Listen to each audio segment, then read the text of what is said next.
We're going to continue on page 58 and maybe overlap a little because I bit off more than I could chew last week. So we read a longer section but then didn't finish commenting on or talking about it. So we'll go into it. I'm just going to start reading from the 3 lines again on the top of page 58 where he says, the Buddha is awakening, the Dharma is what's right and true, the Sangha is purity. And then he follows with these next 3 paragraphs are an equivalent of taking refuge or returning, relying on Buddha, Dharma, and Sangha, but instead of using the proper names, he defines them as actions, as attitudes, as actually platforms of cultivation. And all of them refer to the triple jewel of one's own mind or one's own nature. So he says, when your mind takes refuge in awakening, you see that's the explanation of the first line, the Buddha's awakening, now he's explaining it. When your mind takes refuge in awakening, error and delusion do not occur. The lessening of desires brings contentment. You can free yourself from wealth and sensuality. This is called the doubly complete honored one. Then the second line, the Dharma is what's right and true, is explicated in this second paragraph where he says, when your own mind takes refuge with what is right, appropriate, and true, in every moment of thought there are no wrong views. Lacking any wrong views, there's no selfish egotism, no arrogance, craving, and clinging. This is called the honored one free from desire. And then finally, when he says the Sangha is purity, he translates this as when your mind takes refuge with purity, your own essential nature is completely unattached and unstained by any state of longing and desire. This is called the honored one, esteemed among the multitudes. If you cultivate in this way, this is taking with your refuge with yourself. Let's see. Okay, so let's just pause here. So as we said before, instead of seeing the Buddha as some sort of outside being or an accomplished being or even a historical figure from the past, he's saying the Buddha is a continuing possibility of the human condition. It's what he would call our innate potential or intrinsic nature. And this is why they'll say the 3 periods of time. When you say the Buddha, the Dharma, and the Sangha, the 3 periods of time, it means without beginning or end. In other words, those who have reached this awakening in the past, those who are awakening now, and those who will awaken, essentially all awaken from this ground, from their own mind, and from the purification and straightening of their own minds and natures. And he goes into it, and you notice what he's doing here. There's a very strong, I use 2 words, I don't know exactly what to say here. It's not so much doctrinal. Let me say what it isn't. It doesn't seem to be that this is so much religious doctrine here of, and not even necessarily what we would call philosophy in the sense of abstract thought or theory. But you notice he says, lessening of desires. It's psychological, it's moral. It's a combination. By moral, I don't mean rule-based, but moral in the sense that the development of one's character and conduct and the effects that has on oneself and others and so forth is concerned with the actions that are driven by intentions that could be beneficial or harmful and the result. So there's a moral, ethical dimension here and also a psychological. Desires, the lessening of desires brings contentment. In a sense, he's saying Buddhists come from getting a handle on, getting mastery over these raw desires and transforming them into wisdom. But he's saying contentment comes, interestingly, and not from the lessening of desires, not the augmenting, which is somewhat counterintuitive to us now because a lot of our energy or a lot of our, I would say our culture, even the zeitgeist now is by augmenting, increasing, pursuing, inflaming, satisfying desires. It'll somehow lead to contentment. And in fact, most of the research shows it's not the case. if I can just get away from a Buddhist notion, a great deal of research shows that the endless pursuit of unbridled desires and manufactured wants actually leads to a kind of discontent. So then he says, free yourself from wealth and sensuality. He doesn't mean free yourself from material life, but he's saying here by wealth, the pursuit of wealth for its own sake. Going after wealth, again, following this idea that that would lead to some contentment or security, and that you end up becoming a slave to the pursuit rather than the enjoyer of it. I think Confucius has a great line. He says, the wise person, the wise person uses wealth to enrich life. The foolish person uses their wealth to waste their life. In other words, it's not the wealth per se that's wrong, but it's the use of it and the pursuit of it. So the sort of, how should I say it, just single-minded pursuit of that, and then the expending of that on the top part, which is the pursuit of desires, he says this is pretty much futile. But you know, it's not so much a religious statement here, it's psychological, and one most of us know to some degree or another. So he says this is called the doubly complete honored one, which is a title of the Buddha, the doubly complete. And we said before that referred to doubly complete in wisdom and blessings. So then he's saying this is the completeness. The wisdom and blessings have a very pragmatic and immediate measure. Are you happy? Are you content? Are you freed? Now the sensuality here, by the way, is technically speaking just the hedonistic life, okay? But there's a deeper meaning here within the Buddhist tradition which has to do with caught up in the sense realms. In other words, we went over this once before, I'm sure you all forgot, so I'll just say it, because if I ask everybody, I'll go, I don't remember that. 18 realms. So Buddhism breaks down what we call ourselves in the real world down to 18 interacting realms. The sense objects of sights and sounds and smells and taste, creations called dharmas. And then you have the 6 sense organs, the eyes, ears, nose, tongue, body, and the mind, that have some relationship to those.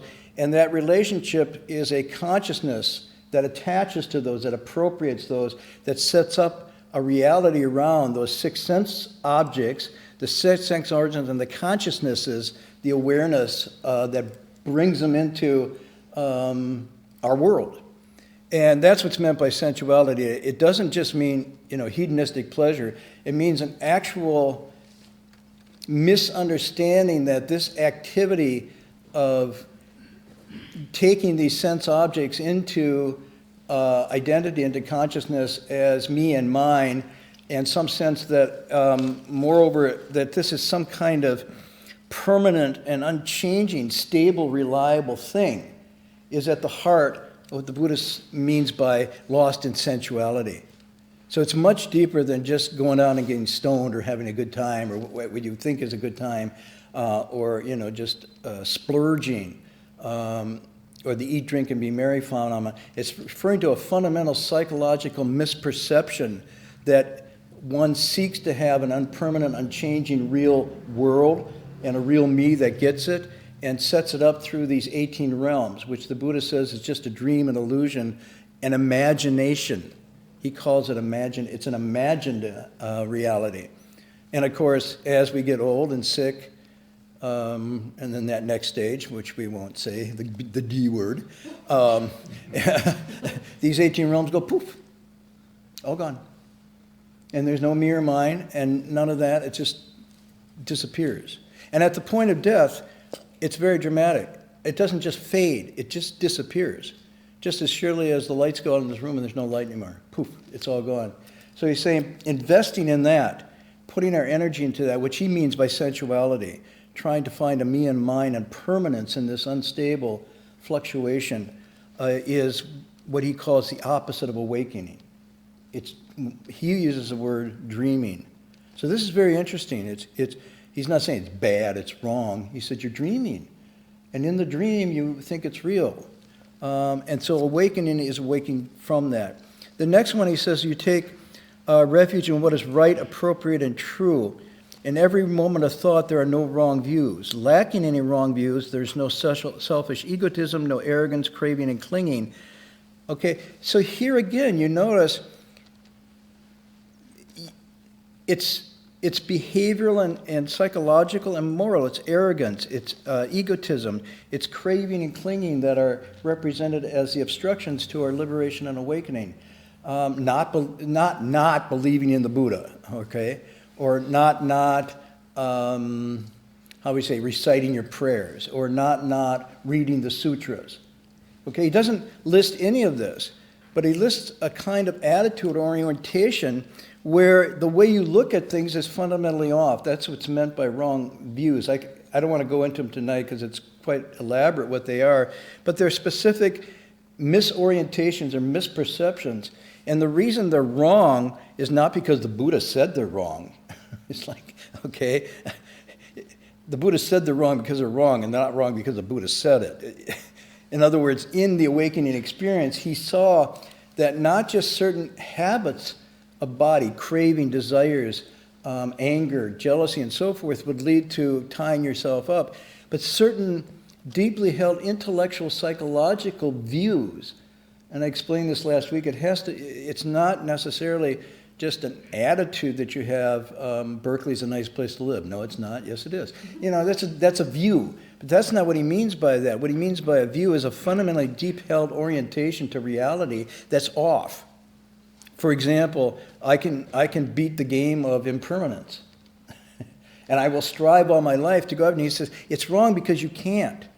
You are impermanent, I am impermanent, all conditioned things are impermanent. If you set up that view that you're going to beat it, you're hitting your head against, what do they say that is? Hitting your head against the wall. What is it? Against the wall. Hitting your head against the wall, right. It's also, I remember the window in my house, and if I get a bee in my house, the bee will try to get out.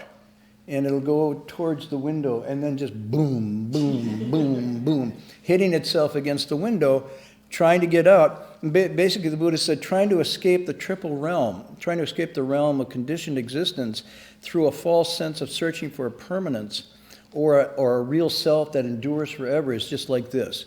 Now, he didn't say it was just like this. He used others because I was using my window. But it's like that, beating your head or trying to get out through the window. What's interesting,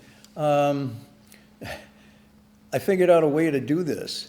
And the way you do it, because if you open the window, the bee just goes up, right? Yeah. It's really weird. And he goes up to the top part and starts banging there.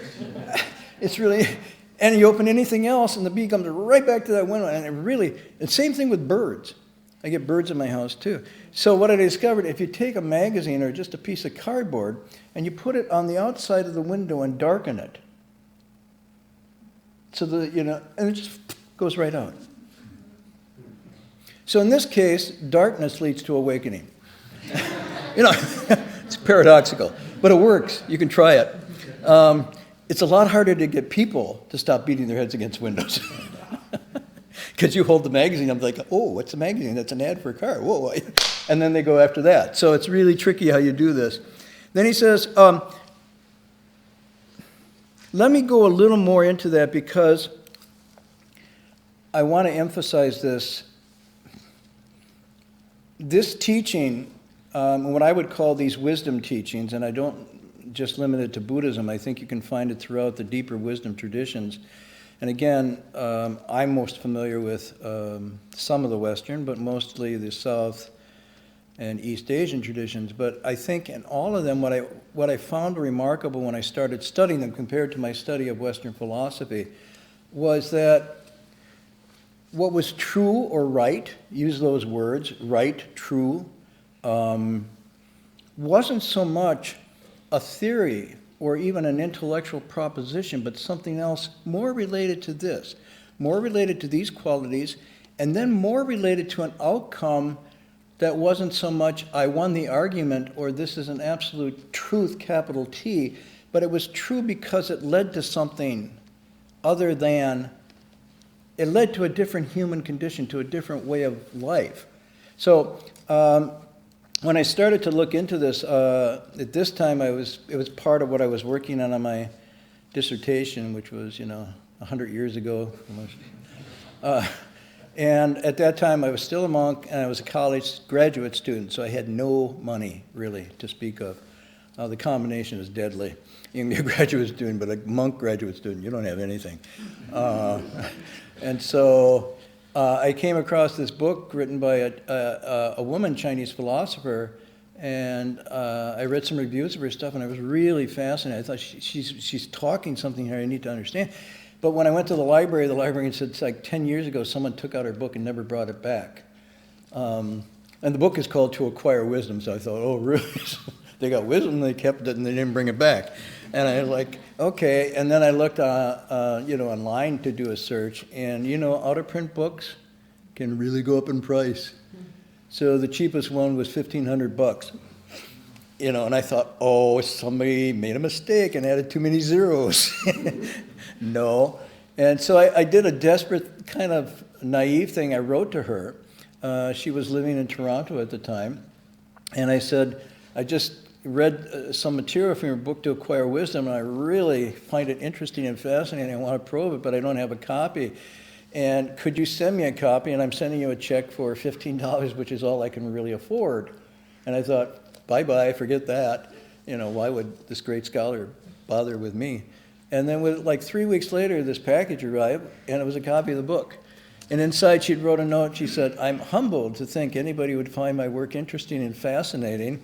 And she said, this is my own copy, you keep it. And then was the check inside. So I was like, wow, that's cool. It kind of made my day. In graduate school, you don't have many moments like that, really. So you grab them when you get them. But let me read you something this is from her book, and I find it really interesting because she's hitting at something that I've said before, it's right and true and good in the Buddhist sense because it leads to awakening. It leads to awakening. It's not good or right or true because a Buddha said it, or a bunch of Buddhists said it, or a bunch of ecclesiastical authorities said it, or it's in the text. It's good and right and true because it works. This, I think, is a connection with pragmatism and Buddhism. Those of you who are familiar with the work of Charles Saunders Peirce or William James know that the pragmatists really measure philosophy's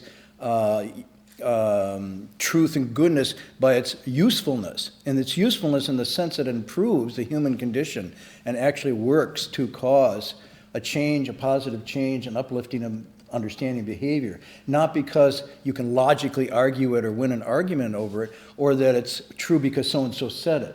So I think this, in this sense, what I see the Buddha's teaching as primarily methods of liberation, and essentially the markers of whether it's true or good or right are one, if it's leading to liberation, defined in a very profound sense. Secondly, if it's leading to the elimination of klesha.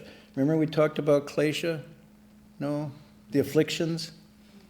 We went through the list, jealousy, anger, greed, hatred, stupidity, laziness, sloth, torpor, envy, malice, whatever, on and on and on. It leads to the elimination of that. That's what makes it right and good and true. And finally, it reduces human dissatisfaction, or fundamentally dukkha. It leads to the end of suffering, or dukkha.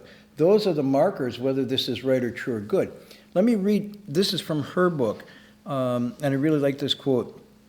She says, the debate in these wisdom traditions has always been over a right way of living. A right way of living. That is to say, about the correctness of ideas regarding the good life. The issue is thus not so much one of the correctness of certain intellectual propositions than of wisdom. And that's why the book was titled To Acquire Wisdom, because that was the goal of learning. Wisdom, and then she defines what she means by wisdom. It concerns insights into the whole of life, not in just to a little partial aspect of life, and not just into knowledge or technological knowledge, but into the whole of life, of human beings and their place in the universe. And the last line, which is really interesting, the knowledge of which must be accompanied by virtuous behavior. That's a beautiful definition of what's meant by good, right, and true, and became the basis of what was considered to be a scholar or a learned person within these wisdom traditions. So someone who was learned and scholarly had these qualities. They were not so much concerned with intellectual debate, right or wrong, but into what consisted of the good life in a very deep sense, to be happy, to be full, to do meaningful things, to end the day on a feeling that you don't have regrets or shame or remorse for what you've done and so on and so forth. And at the end of your life, you have no regrets for having lived a life that was in balance and harmony toward yourself, internally, which is not so easy to do, towards others in your relationships, and actually to the whole of the natural environment. That was considered the good life.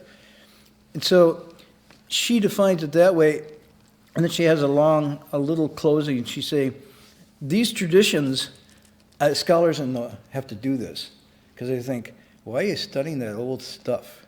Those ancient texts, like the wisdom traditions, Buddha, Confucius, Lao Tzu, Socrates, whatnot. She says it has much to say to today's world where intellectual pursuits tend to favor technical specialization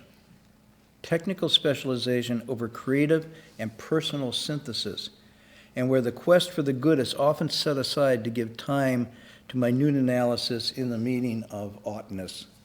This is a really wonderful expression. You never see this given to high school graduates who are thinking, what should I do? Where should I go to college? You say, well, you should think about the correctness, rather, of propositions, of looking into Wednesday, the whole of life, and don't worry about technical specialization, but actually, parents hate that when you do that. But this is Julia Ching, and I really respect her position, and just in that little incident, that she sent the check back, gave me the book, I can see a glimmer of that she's actually practices this. Anyhow, she's passed away now. I still have the book, and I'm not going to lend it to anybody. Go acquire your own wisdom. Okay, so let me move on here. And then he says, mind takes refuge with purity, your own essential nature is completely unattached and unstained by any state of longing and desire.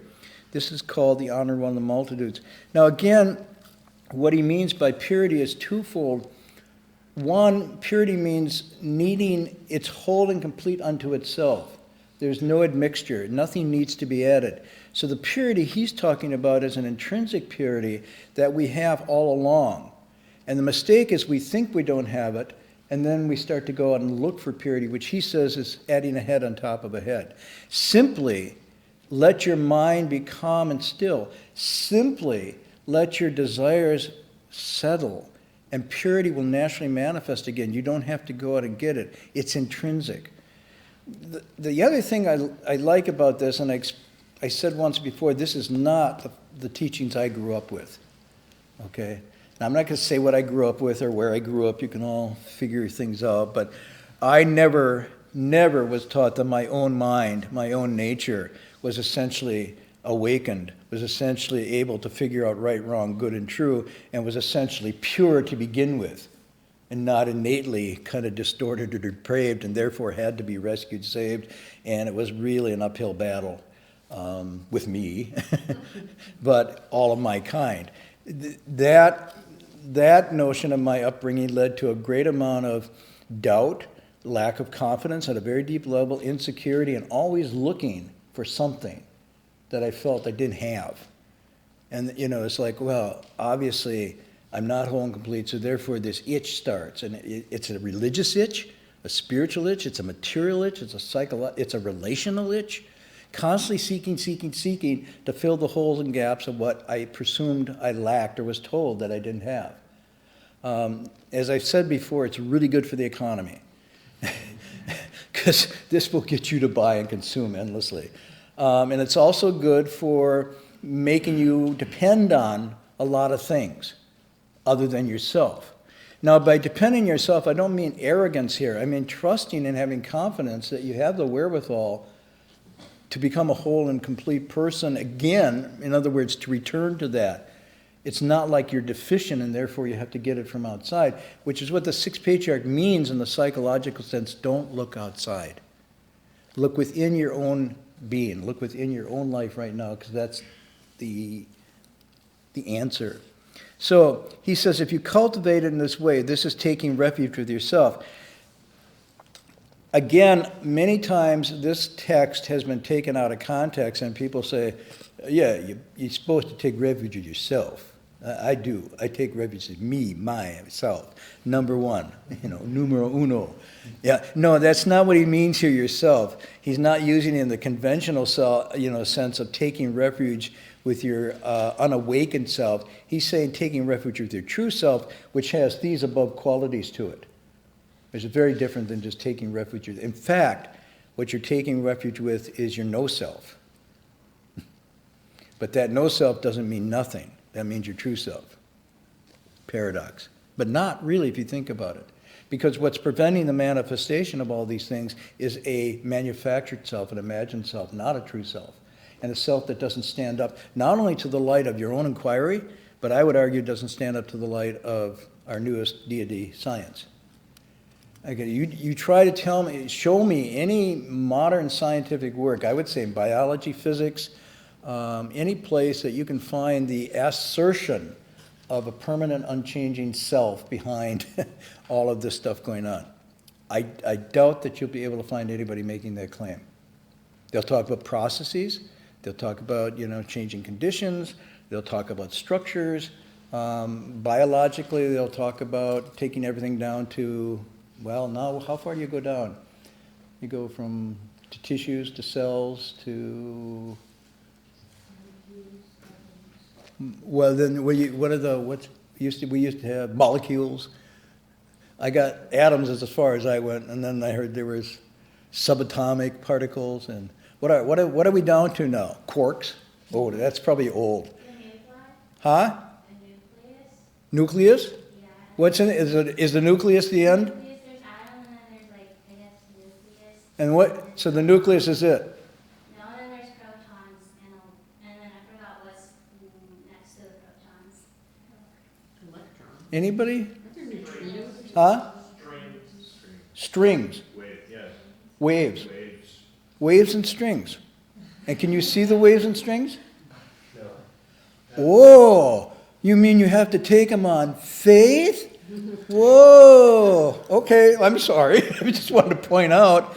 We just say, yeah, waves and strings. I say Buddhism, Bodhisattvas. I don't believe in that shit. Well, you say waves and strings, and then somebody says, oh yeah, waves and strings, that's everything. The universe is made up of fields and waves and strings. Where are they? I don't know. I can't see them. Einstein couldn't see them either. They did find one in the new, what was that, burn? Oh, the God particle. The God particle? Yeah. Oh, what's the God particle? I can't remember. It's what gives matter mass. It's the smallest? It gives mass to matter. So it's called God.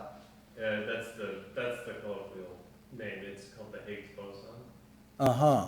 particle. And what do we know about our lives from that? That's the wrong person, but they've said that they actually have evidence of it now. They've split enough atoms and subatomic particles that they can actually ferret it out. Now, I will say to you, this to me is interesting, and it's something I can work with, and I don't have to take it on faith. I can actually experiment with it. I can't experiment with the God particle, and I can't see it. So I'm not saying it's not real. My point is that we take that to be absolutely true because it's been established, research or this shows, but this stuff we have still skepticism about. And it's actually easier to experiment with this than it is with the God particle. But it's just a side note. Anyhow, so it's called a God particle partly because of Kant. Because of what? Kant, And then it's Yeah, Yeah, but Kant because didn't do this, right? partly because when it was conjectured, it was that if it didn't exist, then the physics wouldn't work. If it didn't exist, then physics wouldn't work as we based on symmetry, that was conjecture. Mm-hmm. In the first place, not for it, spent a lot of time looking for it ever since. Which was Kant's argument about God. Mm. If God didn't exist, then philosophy wouldn't work. Well, and the question whether philosophy works or not is, But I'm just saying that was Right. partially the reference for what I call a God's particle. which is interesting. Yeah, if God didn't work, if God didn't exist, philosophy wouldn't work. And then Voltaire had a very interesting expression: if there was no God, we would have to create one. So it's like, okay. Anyway, this stuff is actually workable. You can work with this. Kant and God, and good luck. Let's go on. Ordinary people fail to understand this, and so from morning to night they take the three refuges precepts. And what he means is they, morning to night, say, I take refuge of the Buddha, I take refuge of the Dharma, I take refuge of the Sangha. And he is not saying here that that's bad. Be very clear. In the ceremonies in the monastery and whatnot, and I think some of you have done that, haven't you? In the daily recitations, you take refuge of the Buddha, Dharma, and the Sangha. But now, might I suggest one way to look at this and turn it from perhaps just routine cant, not Kant, cant, and see it as a reflection. I'm taking refuge with my own awakening. I'm taking refuge with my own right and true orientation. I'm taking refuge with my own purity, rather than seeing it as outside. So you can take the very same ceremony and work it around to have a sort of dynamic effect on you. Hey, Marty? Yes? Why do you think why do you think he's using the word refuge in particular? What is it about that word that he's pointing to with that? Well, the Chinese uses gui yi, right? Gui yi. Gui is to return, and yi is rely or refuge. Yeah. So it actually means one metaphor they have in this vast sea of suffering of birth and death, in this wilderness ocean of birth and death, where we're swimming and in the waves and whatnot, and can't find any refuge, any place, except wave after wave. We go down, we come up, we go down. It's a place of refuge and reliance. It becomes like a harbor or a reference point, like a lighthouse. In a sense, you could say it's GPS. In the more modern sense, it's a way that you orient and reconfigure your direction. Because if you have no orientation, no compass, and no place to give you that sense, then you're just wandering lost. And that's what they say is sort of the expression is living beings wandering endlessly in the long night of birth and death, or they describe it as wandering endlessly through a desert of birth and death where there's no oases and there's no markers and no point. I can remember this even in Wisconsin when I would go out into winter on really big, vast lakes like Lake Michigan, and I get out for a while and everything started blowing. I couldn't tell north, south, east, or west. If I didn't have some kind of compass, I could just wander and wander and wander, and people do. And so it's meant to convey the sense that it's an orienting device, a device. Refuge and rely means, from his point of view, is come back to that. Come back to your own Buddha, come back to your own Dharma, come back to your own essential purity. It confused me because I thought, you could see that as escape into this or hide here. Oh, You know? oh. That's another way that I can look at refuge. Well, I here, don't think that's what you would no, say. no. He would say all refuges are impermanent too. Yeah, right. But here the better metaphor is comparing refuge to the raft, and we did the raft parable. So he says in the raft parable from one of the suttas, there's this person on a shore, and on the shore there's many dangers and many unpredictables, and you need to get off the shore because there's wild animals are going to get you and whatnot and so forth. And the other shore is safe and clear and harmonious and without trouble. But there's this vast river in between. How do you get from one to the other? And there's no boat and there's no ferryman and anything like this. And he asked the bhikshu, should they just sit on the shore and die? I said, no. what would you do? Well, we just scramble along the shore, grab some twigs and branches and bamboo, string it together just so it floats enough, and then, very interesting, get on that and paddle our butts off. It's vigorously using your hands and feet to paddle till you get to the other shore. And then the Buddha says, so when you get to the other shore, you should pick up that nice raft and put it on your back and carry it around. He said, no, it served its purpose. It got you from the dangerous shore to the other shore. You can just let it go. And the Buddha said, so too with my teaching, meaning the 3 refuges. You use them to cross from one place to another. When you're at the other place, you let go of them, because they too are impermanent. Then he says, ultimately you have to let go of the Dharma, the refuge. How much the more so that which is not Dharma and not a place of refuge. So one of the things you do in a deeper refuge ceremony, you say, I turn my back on false places of reliance and refuge. You say, well, what is that referring to? You can use this as a compliment. Where are you relying? Where are you setting up right now? I'm rhetorical. You don't have to say, well, I'll tell you. But think about it. Normally, where we rely and take refuge is in a series of false stations. Our bodies. If you're younger, it's easier. As you get older, you're starting to wonder, how good is this thing as a place of refuge and reliance? Your home. And even if you have a nice home, you're living on an earthquake zone. And the water's rising. It's like, where do we take refuge? We take refuge in our beauty, our strength, our intelligence. I mean, think about it, not just externals, but internally. I take refuge in my family and our connections back. I take refuge in my portfolio, in my retirement, in my savings. I take refuge in the bank. Oh, sorry. I didn't mean... Because they're rock solid and you can depend on the bank. Some banks are more dependable than others. But if you think, even at a very deep emotional level, where are you taking refuge? Where are you setting up? And what the contemplation is meant to do is to trigger a kind of awareness. Am I setting up and relying on dreams, illusions, bubbles, and shadows, or am I actually investing in something that can deliver in a deeper way? So the refuge here that he's presenting to us is, this is the root. Take refuge in that, and all these other things will take care of themselves, or you will not be blown away when they disappear. But if you put your refuge and reliance on these things, eventually you'll be really disappointed, and you'll just sink down again.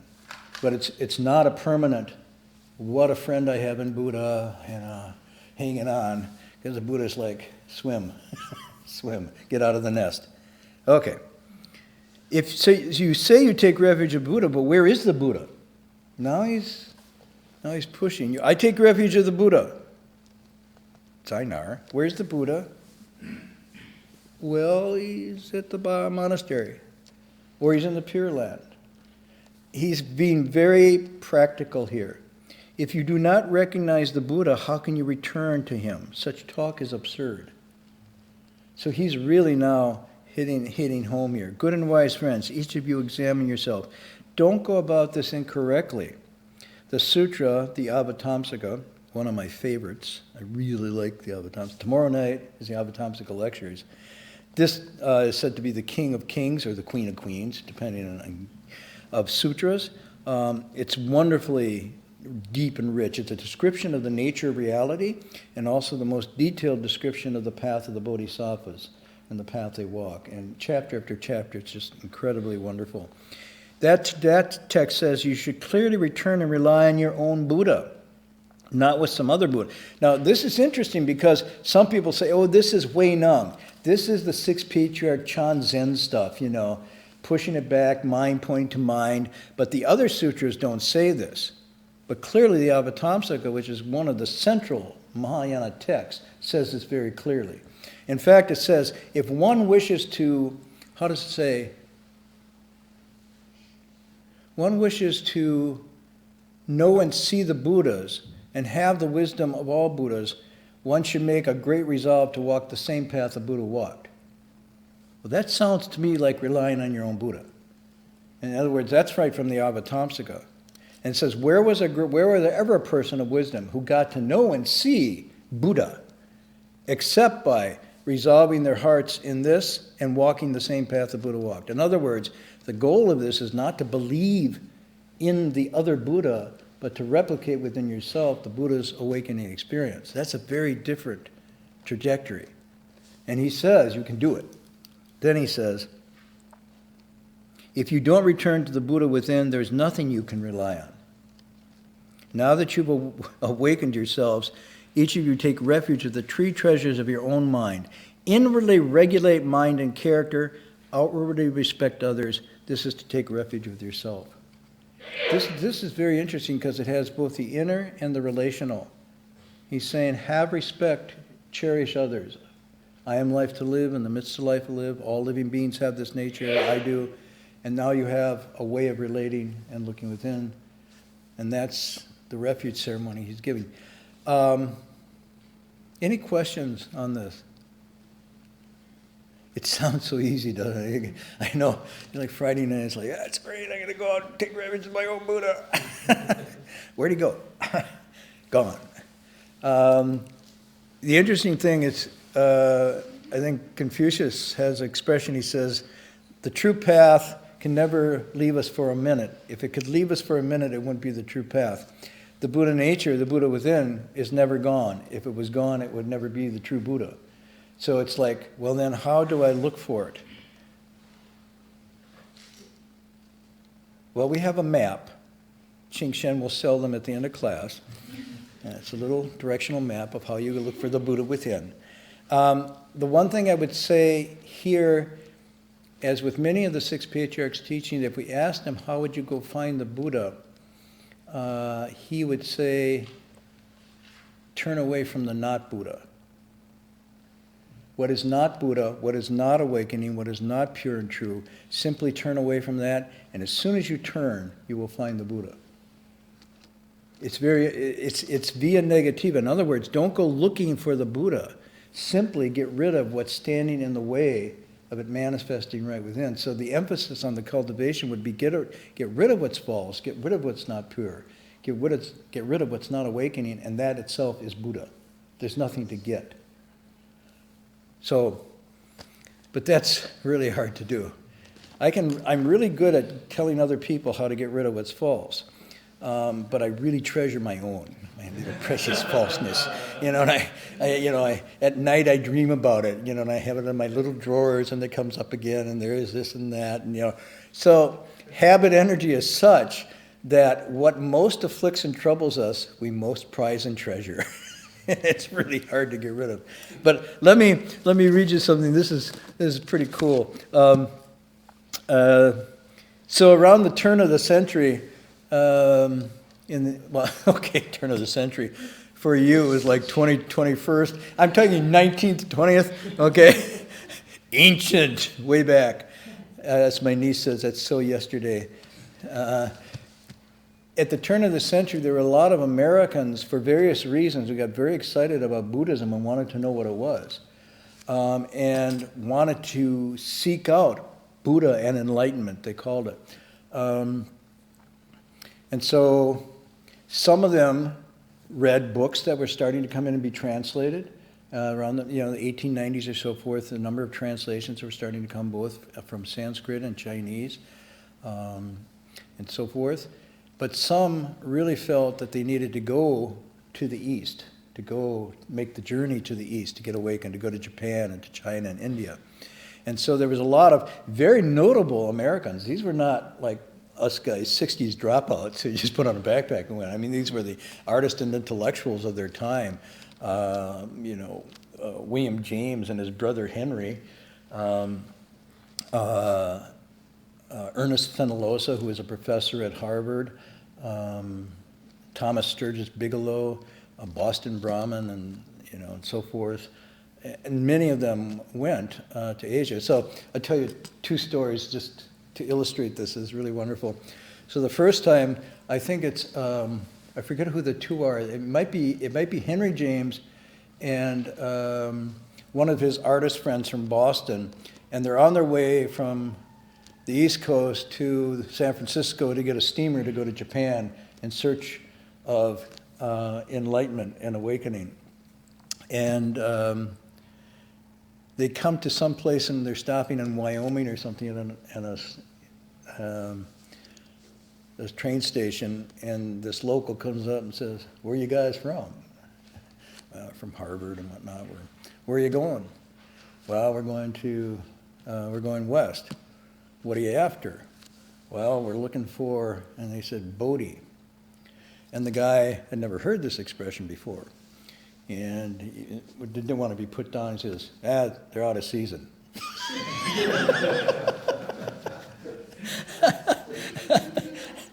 Can't hunt them yet. But this one is really wonderful. This is a fairly unknown American who, at the time, had a really profound influence because he not only wrote books, but he wrote for things like The Atlantic and Harper's at that time. And he would send reports back, journalistic reports from Japan. And he had a way of writing that was really accessible. People loved him. His name was Lafcadio Hearn. Very interesting background. Tumultuous life, parents were really wild, and he ended up in an orphanage. And then he ended up, his first coverage of journalism was in New Orleans, when New Orleans was really a riotous place. But then he got fascinated with Buddhism. So he himself wanted to go to Japan to find enlightenment in the Buddha. And so he goes and he sends back his reports, and this is wonderful. And at one point, he gets into, I don't know where he is, whether it's Tokyo or Kyoto, and he's looking. Finally, he meets this older monk, and the monk, like, what are you doing here? You're a Westerner.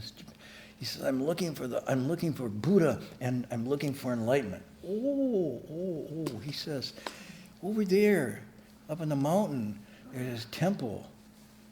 Buddha awakening there, enlightenment there. So Lafcadio, he was not in great shape. And so he goes up hiking and sweating and whatnot, and climbing. Finally, he gets to this temple. And this, I'm reading you from his report. This is from his essay, My First Day in the Orient. I reached the altar of the temple, gropingly, unable yet to distinguish forms clearly. So he gets up there, gets in the temple, but there's not much light, and he's groping around. But the priest, sliding back screen after screen, says, Buddha, enlightened here. Screen after screen, he's going, pours in light upon the gilded brasses and the inscription, and I look for the image of the deity, meaning the Buddha, or presiding spirit between the altar groups of convoluted candelabra. And I see only a mirror.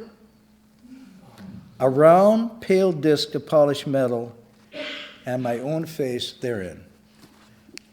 And what he's conveying is the monk knew what he was doing. He sent him on this journey, and when he looked for the Buddha and enlightenment, he encountered the mirror and saw his own person, his own being, and realized, that's where it is within, not without. So it very neatly matches the text tonight. So anyways, I thought I'd end with that because it's kind of illustrative of looking within. Okay, that's it for tonight.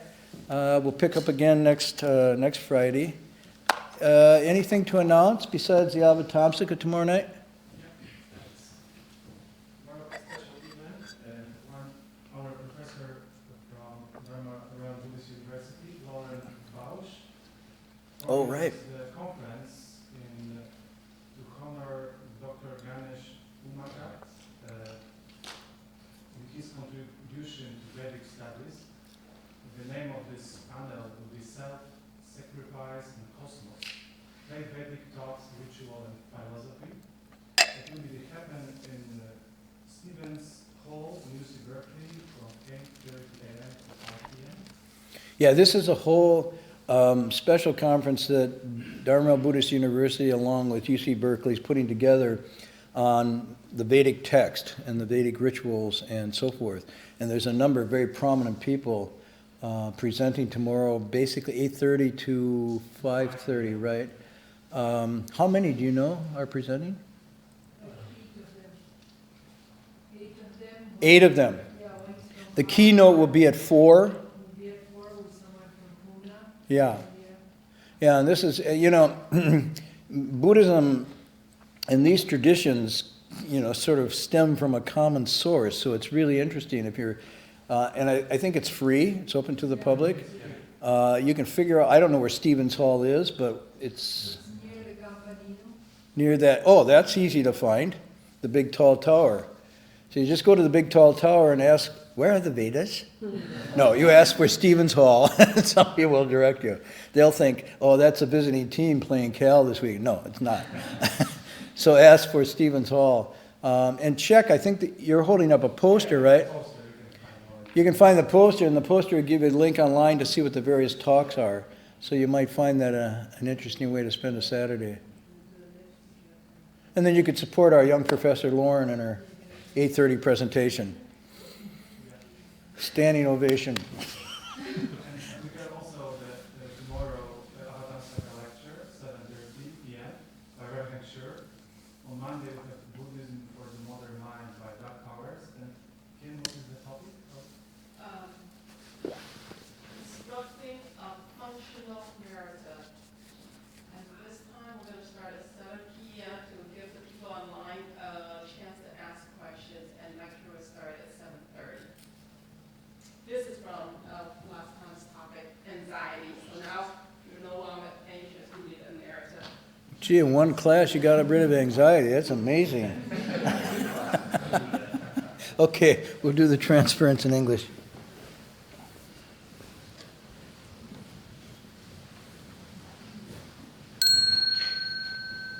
May every living being, our minds as one and radiant with light, share the fruits of peace with hearts of goodness, luminous and bright. If people hear and see how hands and hearts can find in giving unity, may our minds awake to great compassion, wisdom, and to joy. May kindness find reward. May all who sorrow leave their grief and pain. May this boundless light break the darkness of their endless night. Because our hearts are one, this world of pain turns into paradise. May all become compassionate and wise. May all become compassionate and wise.